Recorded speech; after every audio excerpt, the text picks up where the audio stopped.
पहले हम जानते हैं कि हमको बॉडी में चीजें एक्सक्रीट करने की जरूरत क्यों पड़ती है। एक्सक्रीट मतलब जो बाहर निकालना है, मतलब जो काम का नहीं है उसको हम बाहर निकाल देंगे। तो सबसे पहले हमको जानना ये जरूरी है कि क्यों हम बाहर निकालते हैं, है ना। कौन से ऐसे वेस्ट मटेरियल होते हैं जिनको हमको एक्सक्रीट आउट करने की जरूरत है। इस लिक्विड फॉर्म में क्या होगा, यूरिया होगा, यूरिन में यूरिया होगा, कुछ आयंस होंगे, कुछ और चीजें होंगी। जैसे कि अगर कुछ लोगों में जैसे डायबिटीज पेशेंट्स होते हैं, तो डायबिटीज पेशेंट में क्या यूरिन में ग्लूकोज भी आ जाता है, ठीक है। तो क्यों आ जाता है, क्योंकि बॉडी में एक्सेस है।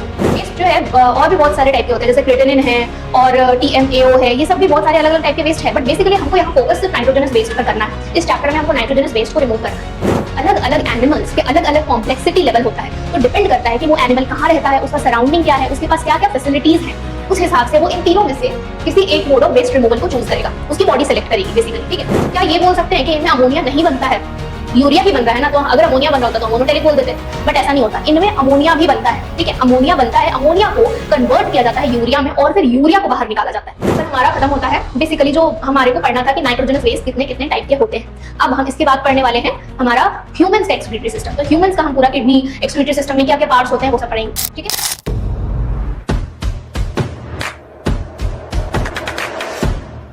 Good morning everyone, welcome to the marker. आज हम लोग स्टार्ट करेंगे excretory products and their elimination.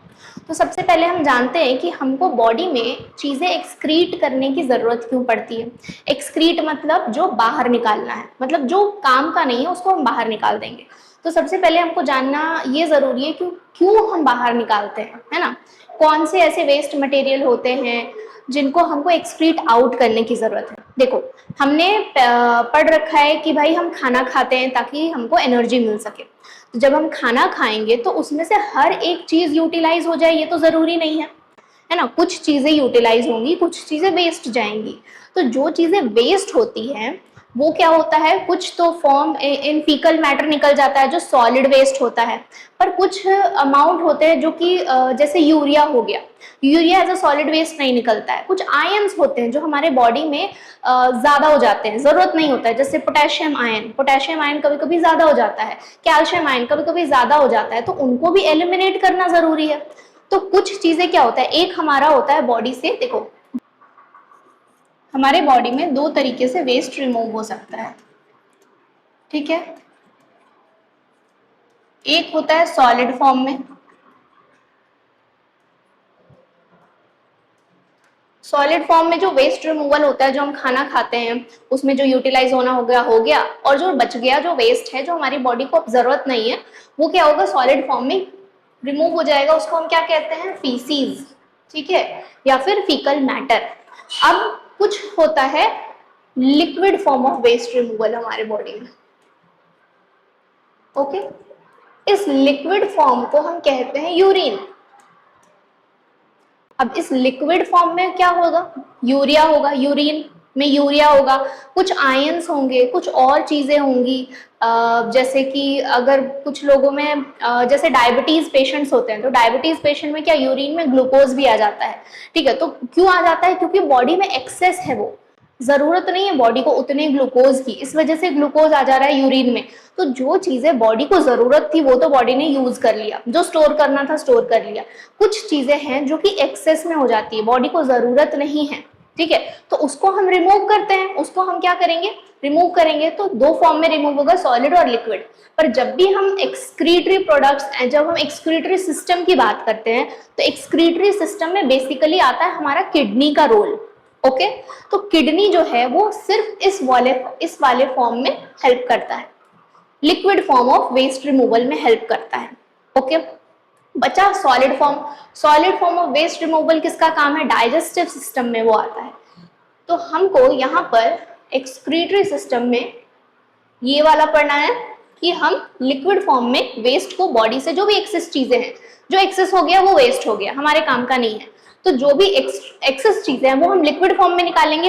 यहाँ पर हम पढ़ेंगे इसको एक्सक्रीटरी सिस्टम में। जो solid form of waste removal होता है इसको हम पढ़ते हैं डाइजेस्टिव सिस्टम में, ओके। वैसे तो अब डाइजेस्टिव सिस्टम है नहीं तुम्हारे सिलेबस में, बट जब था तो इसको पढ़ा जाता था कि जो solid form of waste removal होता है उसका क्या प्रोसेस है। तो यहाँ पर हम फोकस सिर्फ इस पर करने वाले हैं, ओके। नाउ लेट्स स्टार्ट कि हम यूरिन में या एक्सक्रीटरी सिस्टम में किस टाइप का वेस्ट रिमूव करते हैं। तो बेसिकली हम यहाँ पर नाइट्रोजनस वेस्ट रिमूव करते हैं।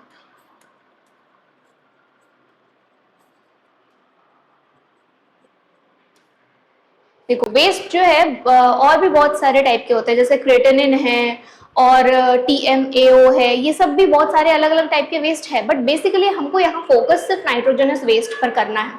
इस चैप्टर में हमको नाइट्रोजनस वेस्ट को रिमूव करना है। नाउ इस नाइट्रोजनस वेस्ट का 3 फॉर्म होता है। देखो नाइट्रोजनस वेस्ट क्यों रिमूव करना है, प्लांट को तो नाइट्रोजन बहुत पसंद है, प्लांट का काम ही नहीं चलेगा बिना नाइट्रोजन के, है ना। प्लांट तो चाहता है कि मेरे को ज्यादा से ज्यादा नाइट्रोजन मिले, अब एटमॉस्फेरिक मिले कि नाइट्रेट्स के फॉर्म में मिले, या बैक्टीरिया उनको नाइट्रोजन को कन्वर्ट करके दे। प्लांट के लिए प्लांट तो बहुत खुश है भाई कि नाइट्रोजन मिल रहा है, प्लांट की बल्ले बल्ले है, ठीक है। पर जब एनिमल्स में नाइट्रोजन, हम खाना पीना जो भी खाते हैं हमारे में एलिमेंट्स तो आ रहे हैं, पर एनिमल्स में नाइट्रोजन जो है एक्सेस में वो हार्मफुल होता है, तो हमको इसको रिमूव करना है। अब इसको 3 फॉर्म में रिमूव किया जा सकता है पूरे एनिमल्स में। ओके, किस किस फॉर्म में? एक हो गया अमोनिया, अमोनिया के फॉर्म में हम रिमूव कर सकते हैं। एक हो गया यूरिया और एक हो गया यूरिक एसिड। नाउ अब अलग अलग एनिमल्स के अलग अलग कॉम्प्लेक्सिटी लेवल होता है, तो डिपेंड करता है कि वो एनिमल कहाँ रहता है, उसका सराउंडिंग क्या है, उसके पास क्या क्या फैसिलिटीज हैं, उस हिसाब से वो इन तीनों में से किसी एक मोड ऑफ वेस्ट रिमूवल को चूज करेगा, उसकी बॉडी सेलेक्ट करेगी बेसिकली, ठीक है। कि बॉडी को पता है कि हम किस एनवायरनमेंट में हैं, बॉडी को क्या क्या जरूरत है, किस में ज्यादा एनर्जी लगेगी, किस में नहीं लगेगी, किस में ज्यादा पानी चाहिए होगा, तो उस हिसाब से बॉडी सेलेक्ट करती है कि हम इस 3 फॉर्म में से किसी एक फॉर्म ऑफ वेस्ट रिमूवल को चूज करें और उसके थ्रू हम नाइट्रोजन जो है वो बॉडी से बाहर निकालेंगे, ठीक है।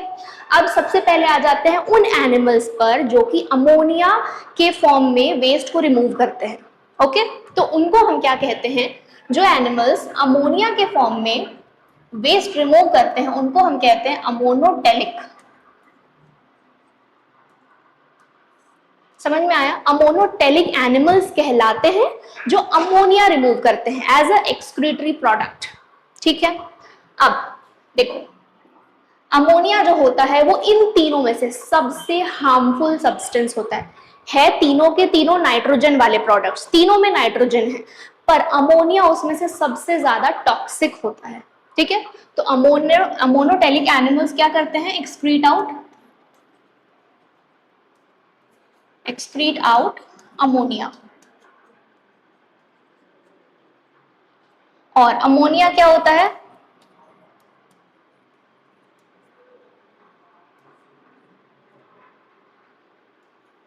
मोस्ट टॉक्सिक, सबसे ज्यादा हार्मफुल है, सबसे ज्यादा टॉक्सिक है।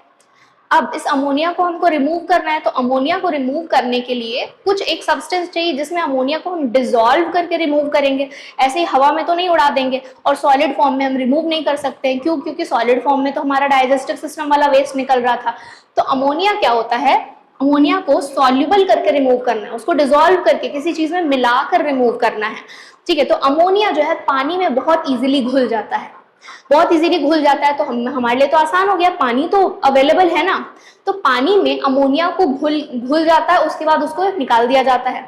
तो जब हम बोलते हैं कि ये सॉल्युबल है इन वाटर, ठीक है, तो इससे हमें क्या समझना चाहिए कि कौन से ऑर्गेनिजम्स होने चाहिए जिनमें अमोनिया बन के अमोनिया ही रिलीज हो रहा है, अमोनिया ही बाहर निकल रहा है। ऐसे एनिमल्स जिनके पास वाटर की अवेलेबिलिटी बहुत, मतलब बहुत इजीली अवेलेबल हो वाटर, आसपास पूरे टाइम वाटर रहता हो, तो ऐसे कौन से ऑर्गेनिजम्स है, एक्वेटिक, ठीक है।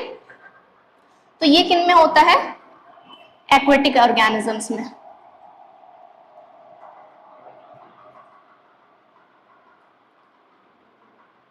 ऑर्गेनिजम्स, ठीक है। क्यों एक्वेटिक में? क्योंकि अमोनिया को बहुत ज्यादा पानी चाहिए होता है, soluble in water and requires maximum amount of water for removal, requires maximum water for removal. इन तीनों के कंपैरिजन में सबसे ज्यादा वाटर अमोनिया को चाहिए होता है और सबसे ज्यादा टॉक्सिक होता है, ठीक है।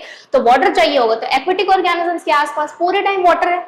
मछली हो गई, जो एक्वेटिक वाले और ऑर्गेनिजम्स होंगे, जैसे कि एक्वेटिक मैमल्स भी अगर हो गए, ठीक है, और रेप्टाइल्स हो गए, एम्फीबियंस हो गए, एक्वेटिक एम्फीबियंस हो गए, जो भी एक्वेटिक, और यूजुअली फ्रेश वाटर की हम बात करते हैं। एक्वेटिक जब भी हम यहाँ पर बात करेंगे फ्रेश वाटर की बात करते हैं, सी नहीं, सी वाले नहीं, सॉल्टी वाटर वाले नहीं, ठीक है। तो यहाँ पर मैक्सिमम क्या आ जाते हैं, फिशेस,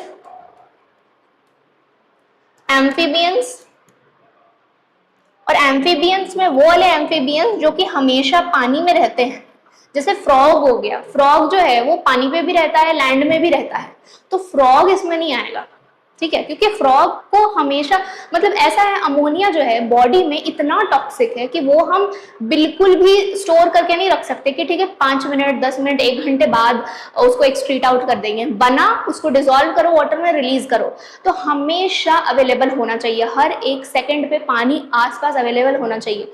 मान लो फ्रॉग अभी जमीन पे चल रहा है, उसको उसकी बॉडी में अमोनिया बन रहा है, तो वो तो जब तक पानी में नहीं जाएगा तब तक तो वो एक्सक्रीट आउट नहीं कर सकता है, तो वहां पर तो प्रॉब्लम हो जाएगा, टॉक्सिसिटी बढ़ जाएगी फ्रॉग की, ठीक है। तो इस वजह से ऐसे ऑर्गेनिज्म जो हमेशा पानी में रहते हैं, फ्रेश वाटर में रहते हैं, उनको अमोनोटेलिक कहा जाता है, ठीक है। वो अमोनिया एक्सक्रीट आउट करते हैं।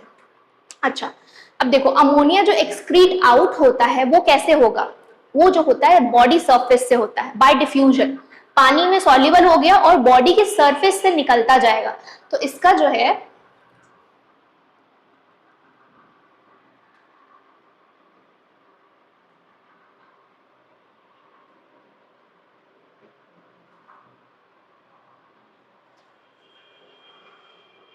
इसका जो है एक्सक्रीशन और कैसे होता है, देखो एक्सक्रीशन होता है थ्रू बॉडी सरफेस,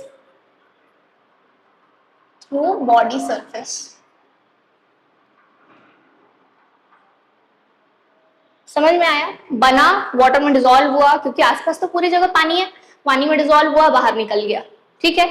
जब बॉडी सरफेस से रिलीज हो ही रहा है तो यहाँ पर किडनी की जरूरत है, बिल्कुल भी नहीं है। क्यों? क्योंकि किडनी का तो काम है ना कि इन सब नाइट्रोजनस वेस्ट को फिल्टर आउट करेंगे, जो चीजें हैं वो रखना है, जो चीजें नहीं है वो उनको बाहर निकालने के लिए आगे भेज देना है।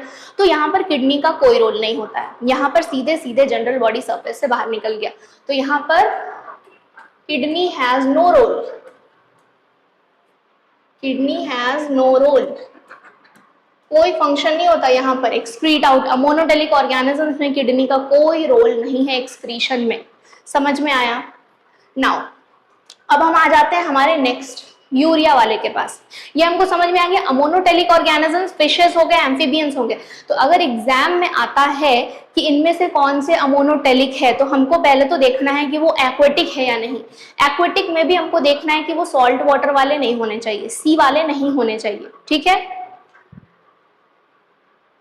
नाउ नेक्स्ट आ जाते हैं हम उन ऑर्गेनिजम्स पर जो कि यूरिया बनाते हैं और यूरिया को एक्सक्रीट आउट करते हैं, ओके। यूरिया वाले, तो जो यूरिया बनाएंगे और यूरिया को ही, मतलब जो भी एक्सक्रीशन होगा वो यूरिया के फॉर्म में होगा, उनको हम कहते हैं यूरियोटेलिक। जैसे अमोनिया तो अमोनोटेलिक कहलाता था, वैसे ये कहलाएंगे यूरियोटेलिक,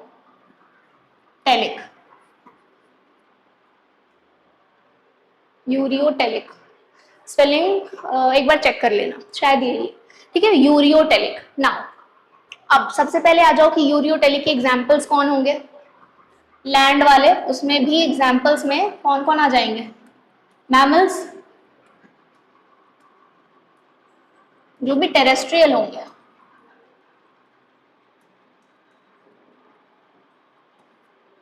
ठीक है, जो भी टेरेस्ट्रियल ऑर्गेनिजम्स होंगे, मैमल्स हो गए, फ्रॉग हो गया, फ्रॉग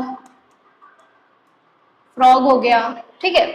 अब देखो हम क्या ये बोल सकते हैं कि इनमें अमोनिया नहीं बनता है, यूरिया ही बन रहा है ना, तो अगर अमोनिया बन रहा होता तो अमोनोटेलिक बोल देते, बट ऐसा नहीं होता, इनमें अमोनिया भी बनता है, ठीक है, अमोनिया बनता है, अमोनिया को कन्वर्ट किया जाता है यूरिया में और फिर यूरिया को बाहर निकाला जाता है, क्योंकि बॉडी अमोनिया को स्टोर नहीं कर सकती है। अमोनोटेलिक में क्या था, आसपास पानी था, तुरंत बना, तुरंत डिसॉल्व किया, तुरंत निकाले।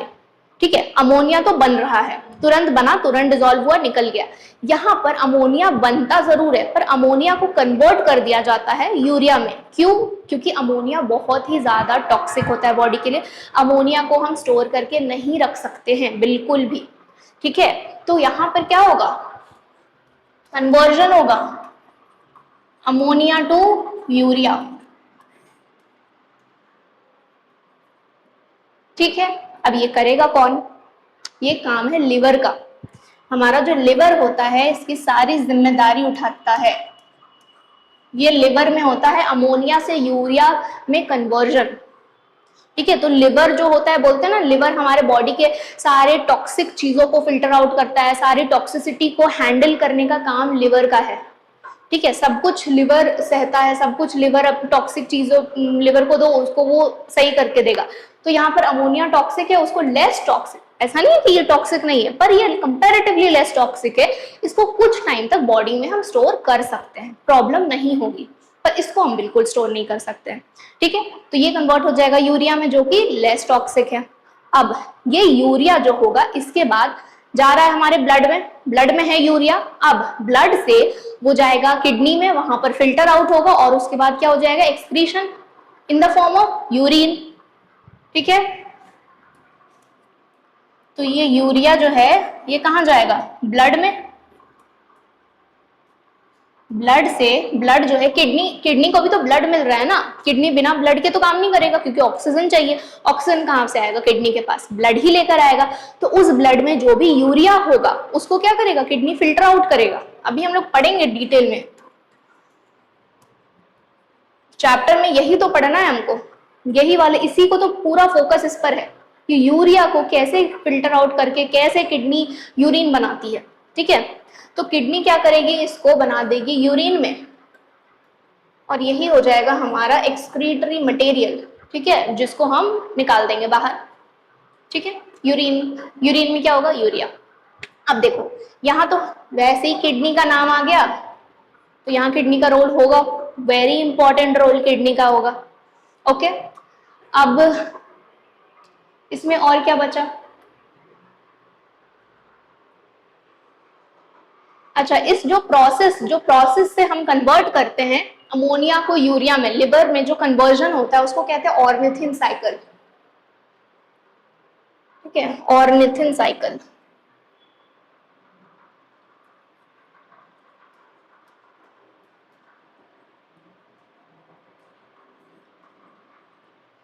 नाउ ये डिटेल में पहले पढ़ाया जाता था क्योंकि पहले क्वेश्चंस आते थे, अब नहीं पढ़ाया जाता, अब उतने क्वेश्चंस नहीं आते, तो इसका नाम जान लेना इंपॉर्टेंट है कि ऑर्निथिन साइकिल जो होता है वो क्या करता है, इसी में होता है कन्वर्जन, मतलब जिस प्रोसेस से कन्वर्जन होता है ऑफ अमोनिया टू यूरिया, इसी प्रोसेस से होता है ऑर्निथिन साइकिल, उसको हम कहते हैं। ठीक है, अब इसमें और तो कुछ है नहीं, यूरिया के लिए इतना ही पढ़ना है, और डिटेल में तो हम पूरा पढ़ेंगे, पूरे चैप्टर तो इसी पर बेस्ड है। अब हम आ जाते हैं नेक्स्ट, जो लीस्ट टॉक्सिक होता है, दैट इज यूरिक एसिड।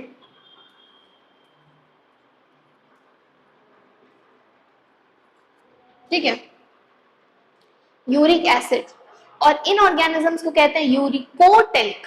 इसके पहले वाला था यूरियोटेलिक, अब कहलाता है यूरिकोटेलिक। ठीक है, यूरिक एसिड है तो यूरिकोटेलिक ऑर्गेनिजम्स कहलाते हैं यूरिकोटेलिक। देखो ये जो होता है लीस्ट टॉक्सिक होता है, लेकिन इसको बनाने में एनर्जी बहुत खर्च होती है।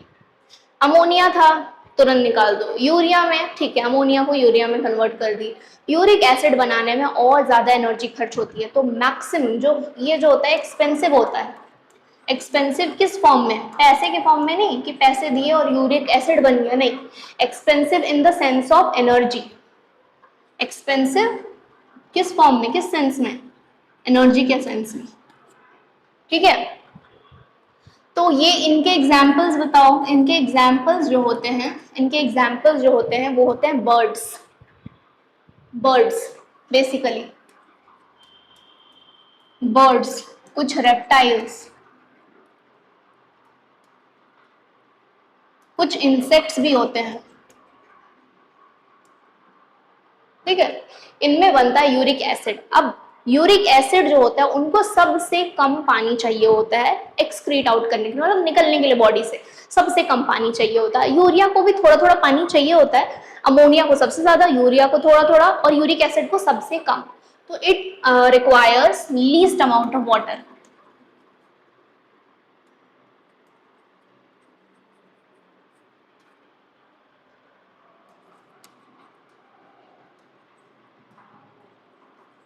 Least amount of water. कभी बर्ड्स जो है, बर्ड्स के ड्रॉपिंग्स अगर देखे हो, बर्ड्स जो एक्सक्रीटरी प्रोडक्ट अपना वाइट वाइट कलर का हर जगह अपना निशान छोड़ते रहते हैं, गाड़ियों पे, कभी कभी तो सर पे भी कर देते हैं, है ना, उनको देखना, वो यूजुअली ड्राइड फॉर्म रहते हैं, बहुत ज्यादा वाटरी नहीं होता है, मतलब होता है वाटरी, हल्का फुल्का होता है, बहुत ज्यादा वाटर कंटेंट नहीं होता उनमें। तो इस वजह से, क्योंकि वहां पर क्या कर रहे हैं, वो यूरिक एसिड बना रहे हैं, यूरिक एसिड को पानी की बहुत कम जरूरत है, ठीक है, पानी ज्यादा रिक्वायरमेंट नहीं होती, और वो बर्ड्स जो है वो बहुत टाइम तक उसको स्टोर करके रख सकते हैं अपने बॉडी में, जब उनको फील होगा तब तो वो एक्सक्रीट आउट करेंगे, पर स्टोर करने में प्रॉब्लम नहीं, क्योंकि ये सबसे लीस्ट टॉक्सिक है, ठीक है। तो यहां पर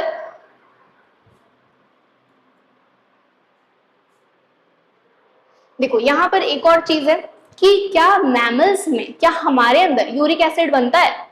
हमने बोल दिया हमारे अंदर तो यूरिया बनता है, पर हमारे अंदर भी यूरिक एसिड बनता है, वो अलग बात है। हमारा main form of excretory material जो होता है वो यूरिया होता है, पर बनेगा यूरिक एसिड हमारे में भी। कैसे बनता है? ऑल्सो फॉर्म्ड इन मैमल्स,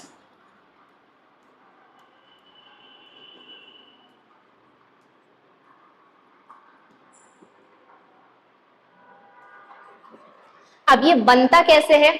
ये हमारे क्या होता है, मेटाबॉलिज्म ऑफ प्यूरिन्स से बनता है। प्यूरिन्स, पायरिमिडीन्स पढ़ा हुआ है, नाइट्रोजनस बेसेस, उन सब में 11th में बायोमोलिक्यूल्स में पढ़ाया जाएगा अगर नहीं पढ़ा हुआ है तो नाइट्रोजनस जो बेसेस होते हैं, प्यूरिन्स एंड पायरिमिडीन्स, कौन कौन से होते हैं? नाइट्रोजनस बेसेस हमारा डीएनए बनाते हैं, बहुत इंपॉर्टेंट है। दो टाइप के होते हैं, दो ग्रुप है, एक होते हैं प्यूरिन्स, एक होते हैं पायरिमिडीन्स। प्यूरिन्स में आते हैं एडेनिन और ग्वानिन, एडेनिन एंड ग्वानिन, और यहां पर आते हैं साइटोसिन, थायमिन और यूरिडिन, ठीक है, ये तीन आते हैं पायरिमिडीन्स में। तो ये जो इनका जो एडेनिन और ग्वानिन है, इनके मेटाबॉलिज्म से ये टूटेंगे, बॉडी में कुछ भी बन रहा है तो वो तो टूटेगा ही टूटेगा, तो जब इनका मेटाबॉलिज्म होता है तो बनता है यूरिक एसिड। तो also formed in mammals by metabolism of purines.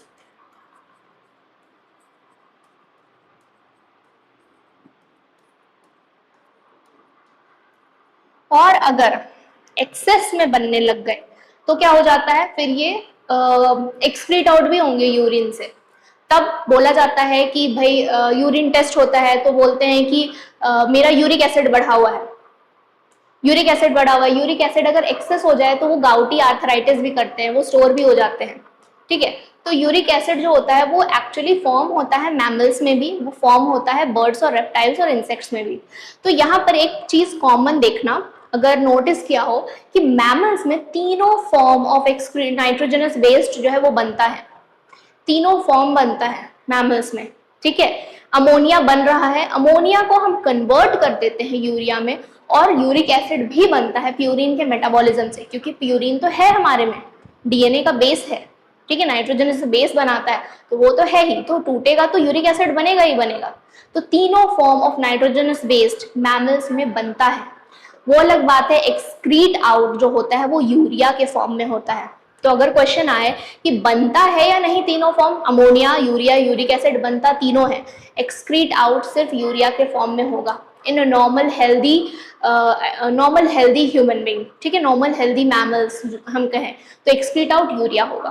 Okay, ठीक है, यहाँ पर हमारा खत्म होता है। बेसिकली जो हमारे को पढ़ना था कि नाइट्रोजनस वेस्ट कितने कितने टाइप के होते हैं। अब हम इसके बाद पढ़ने वाले हैं हमारा ह्यूमंस का एक्सक्रीटरी सिस्टम। तो ह्यूमंस का हम पूरा किडनी, एक्सक्रीटरी सिस्टम में क्या क्या पार्ट्स होते हैं वो सब पढ़ेंगे, ठीक है।